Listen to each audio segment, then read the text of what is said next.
नमस्कार दोस्तों, स्वागत है मेरे YouTube channel biology with doctor Gajendra में। दोस्तों, हम इम्यूनिटी के बारे में पढ़ रहे थे एनसीईआरटी। इसमें अपना जो अगला टॉपिक है वो ऑटो इम्यून डिजीज़ है। Auto immune disease, auto immune disease को हम हिंदी में कहेंगे स्व प्रतिरक्षित रोग। ऑटो इम्यून डिजीज़ या ऑटो इम्यूनिटी। ऑटो मतलब स्वयं, स्व के लिए। इम्यूनिटी मतलब प्रतिरक्षा, प्रतिरक्षा। इसमें क्या होता है कि जो एंटीबॉडी बनती है बाहर के पैथोजन के लिए, जो पैथोजन के लिए एंटीबॉडी बनती है वो पैथोजन के लिए ना बन के अपने स्वयं के अंगों के लिए, है ना, जो सेल्फ ऑर्गन है, स्वयं के अंग है, उनके लिए बन जाती है, जिससे अपने अंग है वो डिस्ट्रॉय हो जाते हैं, खत्म हो जाते हैं। देखो ये समझो आप पहले, ऑटो इम्यून डिजीज या स्व प्रतिरक्षित रोग क्या होता है? ये स्व प्रतिरक्षित रोग। देखो, इसको समझने के लिए पहले हम देखेंगे अपना इम्यून सिस्टम के बारे में। हमारा इम्यून सिस्टम जो होता है, अपना जो प्रतिरक्षा तंत्र होता है, इसमें एक कैपेबिलिटी होती है कि ये सेल्फ, मतलब स्वयं की सेल्स या स्वयं के ऑर्गन्स, उनको पहचानता है नॉन सेल्फ से। बात समझ में आ रही है? सेल्फ मतलब स्वयं के अंग है। जैसे क्या हो सकता है, कोई भी ब्रेन है, ठीक है, और जॉइंट्स में जैसे सेल्स है, जॉइंट्स है, किडनी है, हार्ट है। तो इस तरह से जितने भी अपने अंग है, इनको ये पहचानता है। और नॉन सेल्फ में क्या आ गए, जैसे पैथोजन। तो हमारा इम्यून सिस्टम जब नॉन सेल्फ होता है तो एक्टिव हो जाता है। एक्टिव होके क्या बनाएगा, ये सेल्स, नॉन सेल्फ सेल्स के लिए एंटीबॉडी बनेगी। क्या बनाएगा इम्यून सिस्टम अपना? ये बनाएगा एंटीबॉडी। और एंटीबॉडी क्या करेगी, इस पैथोजन को खत्म करेगी। मतलब बी सेल और टी सेल दोनों एक्टिव होगी। बी सेल, टी सेल दोनों क्या हो जाएगी, एक्टिव हो जाएगी। एक्टिव होने के बाद क्या करेगी, क्या करेगी, ह्यूमरल रेस्पॉन्स और सेल मीडिएटेड रेस्पॉन्स, ये पढ़ा था हमने लास्ट क्लास में। और फाइनली क्या करेंगे, दोनों ही मिलके ये इस पैथोजन को खत्म कर देंगे। ठीक है। जब ये सेल्फ सेल होगी तो कोई रेस्पॉन्स हो नहीं होगा, है ना। जब ये होगी तो नो रेस्पॉन्स, क्योंकि ये खुद की सेल है, खुद की सेल है तो कोई रेस्पॉन्स नहीं होगा। अब जब क्या होगा कि सेल, इम्यून सिस्टम में ये कैपेबिलिटी, सेल्फ नॉन सेल्फ की पहचानने की क्षमता खत्म हो जाती है। ध्यान रखना, इसमें क्या होगा, ये डिफ्रेंशिएट नहीं कर पाती, कैन नॉट डिफ्रेंशिएट सेल्फ और नॉन सेल्फ, ये पहचान नहीं पाती। ये हम बोल सकते हैं कि ये जो है, ये सेल्फ सेल के लिए भी, अगर ये इम्यून सिस्टम सेल्फ सेल के लिए भी अगर काम करने लग जाता है तो इसे बोलते हैं ऑटो इम्यून डिजीज। ठीक है, मेरे ख्याल समझ में आ गया होगा। एक बार इस डायग्राम से और समझ लेते हैं हम। देखो यहाँ पर क्या था, ये टी लिम्फोसाइट है, ये किससे, हेल्थी सेल है, इसके साथ जुड़ रहा है। ठीक है, आइडेंटिफिकेशन ऑफ ओन सेल, ये अपनी ही सेल को पहचान रहा है। अगर मान लो, जब तक क्या होगा, ऑटोइम्यून डिजीज हो जाएगी। और अपने सेल को पहचान कर ये अगर रेस्पॉन्स दे रहा है तो ऑटोइम्यून डिजीज हो जाएगी। अगर पहचान के कोई रेस्पॉन्स नहीं देगा तो डिजीज नहीं होगी। ठीक है। दूसरी चीज, बी लिम्फोसाइट है, एंटीबॉडी जनरेट कर रही है, और नेचुरल किलर सेल है, ये पैथोजन को मार रही है। ये दोनों क्या है, नॉर्मल फंक्शन है। ये भी नॉर्मल है, अगर ये इसे मारता नहीं है तो नॉर्मल है, और इसे मार देगा तो एबनॉर्मल हो जाएगा। अब देखो अपनी एनसीईआरटी में दो एग्जांपल, मतलब एक एग्जांपल दे रखा है ये वाला, रूमेटॉइड अर्थराइटिस, ये डिजीज के बारे में दे रखा है। इसमें क्या होगा कि ये तो हेल्दी जॉइंट है और ये रूमेटॉइड अर्थराइटिस वाला है। इसमें क्या होता है कि जो एंटीबॉडी जो होती है, एंटीबॉडी जो होती है वो इस जॉइंट में जो साइनोवियल मेम्ब्रेन होती है उसके लिए बन जाती है, उस मेम्ब्रेन को ये खत्म करता है, जिससे क्या हो जाता है, मेम्ब्रेन खत्म मतलब डेस्ट्रो हो जाएगी, नष्ट हो जाएगी, जिससे क्या होगा, ये फ्लूइड खत्म हो जाएगा इसके अंदर, और साथ में क्या होगा, मेम्ब्रेन में सूजन आ जाएगी, जिससे जोड़ों में दर्द होता है। ठीक है, तो अपने ही जोड़ों के लिए, अपने ही सेल के लिए एंटीबॉडी का प्रोडक्शन हो गया, उसे बोलते हैं रूमेटॉइड अर्थराइटिस।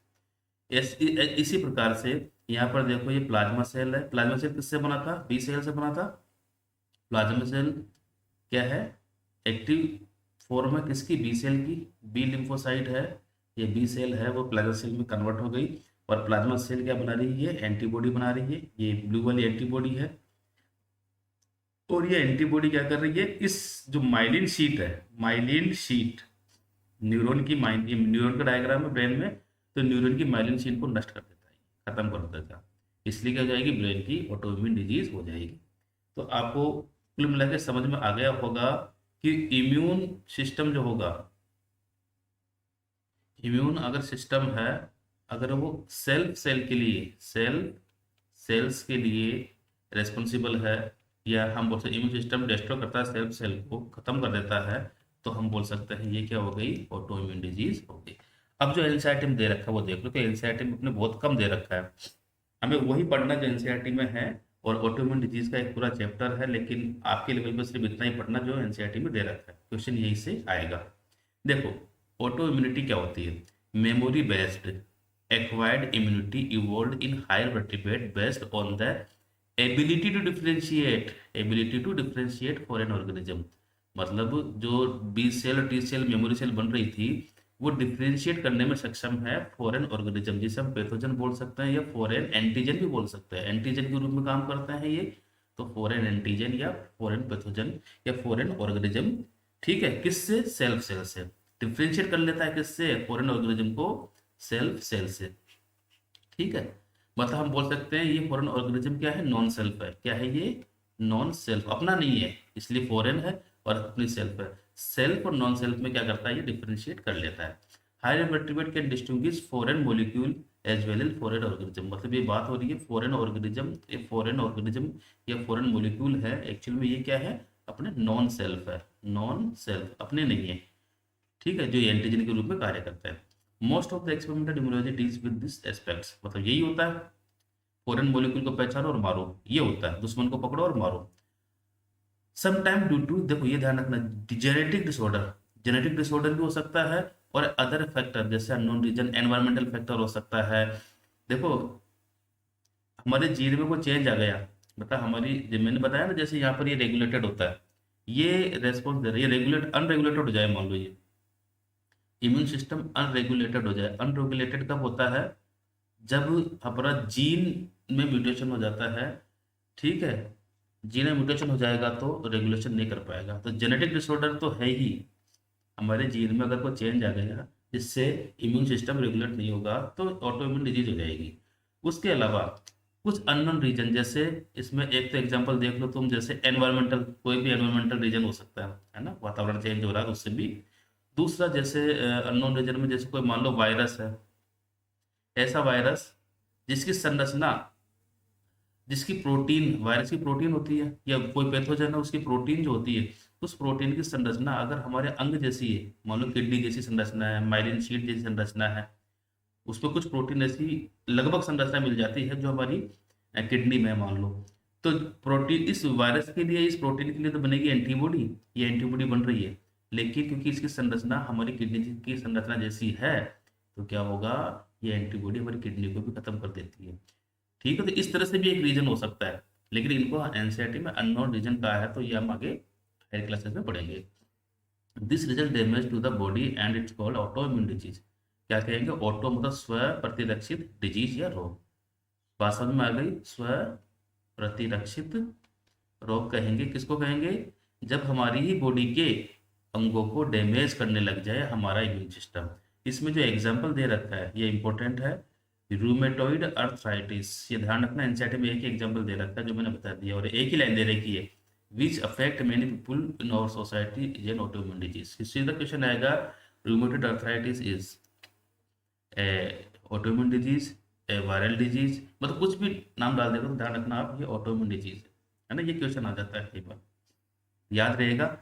अब रूमेटॉइड अर्थराइटिस है क्या, तो ये क्या है, एक ऑटोइम्यून डिजीज है या इन्फ्लेमेटरी डिजीज, इन्फ्लेमेटरी मतलब सूजन, सूजन आ जाती है, डिजीज है which means that your immune system attack healthy cells in our body, अपनी सेल्फ सेल या हेल्दी सेल होती है बाय मिस्टेक, मिस्टेक मतलब वो ऑटोइम्यून डिजीज है, हेल्दी सेल या सेल्फ सेल है अपनी, उनको ये खत्म कर देता है। देखो सेल्फ में क्या होती है, इन्फेक्टेड सेल भी होती है, सेल्फ सेल अपनी, जैसे कुछ बॉडी में, हमारे बॉडी में कुछ कोशिका ऐसी होती है जिनमें इन्फेक्शन हो जाता है तो उनको मारना जरूरी होता है। यहाँ देखो, अ, ये देखो, ये इन्फेक्टेड सेल है, सेल्फ है, लेकिन ये इन्फेक्टेड है लेकिन सेल्फ है, लेकिन इन्फेक्टेड है तो इसको मारना जरूरी है, नेचुरल किलर सेल मार रही है। अगर ये हेल्दी होती तो इसको मारना नहीं है, अगर हेल्दी को ही मारने लग गया तो इसे बोलेंगे ऑटोइम्यून डिजीज, ध्यान रखना। कॉजिंग इन्फ्लामेशन, पेनफुल स्वेलिंग, सूजन and affect part of the body. तो ये रूमेटॉइड अर्थराइटिस कहाँ होता है, मेनली जॉइंट्स पे होता है। तो ये आपको टॉपिक समझ में आ गया होगा। बस ये में इसमें दो तीन पॉइंट याद रखने हैं, एक तो ये सेल्फ और नॉन सेल्फ को बीच पहचानने में ये क्या होता है, असक्षम होता है सेल्फ स्वयं की, और नॉन सेल्फ जो है उसको ये नहीं पहचान पाता। ठीक है, एक तो ये रहेगा, ये ध्यान रखना। दूसरा, इसका रीजन क्या है, रीजन जेनेटिक डिसऑर्डर है, और तीसरा इसका एग्जाम्पल रूमेटॉइड अर्थराइटिस। इसके अलावा मैंने एक एग्जाम्पल और बता दिया आपको, कौन सा, ये ब्रेन वाला, माइलिन शीट वाला, और साथ में रूमेटॉइड अर्थराइटिस। और भी डिजीज है, हाशिमोटो डिजीज, ध्यान रखना, हाशिमोटो डिजीज ये होती है, ये भी क्या होती है, एक ऑटोइम्यून डिजीज होती है। और भी है लेकिन आपके एग्जाम में इतना नहीं आएगा, रूमेटॉइड अर्थराइटिस के बारे में पूछा जाएगा, अगर इससे बढ़कर कुछ पूछ ले तो हाशिमोटो या ब्रेन वाला पूछ सकते हैं, बाकी इतना नहीं आएगा। बस ये आपको ये जो जो स्लाइड है ये ढंग से देखनी है, इसको समझने के लिए आपको ये समझ में आ ही गया होगा, ये नॉर्मल है और ये भी नॉर्मल है, लेकिन अगर ये वाली चीज़ हो जाती है, अनरेगुलेटेड होता है, तो फिर ये नॉर्मल हो जाएगा, सेल्फ और नॉन सेल्फ को पहचानने में ये असक्षम है। ठीक है दोस्तों, वीडियो अच्छा लगे तो लाइक करना, शेयर करना और चैनल को सब्सक्राइब करना। ठीक है, थैंक यू।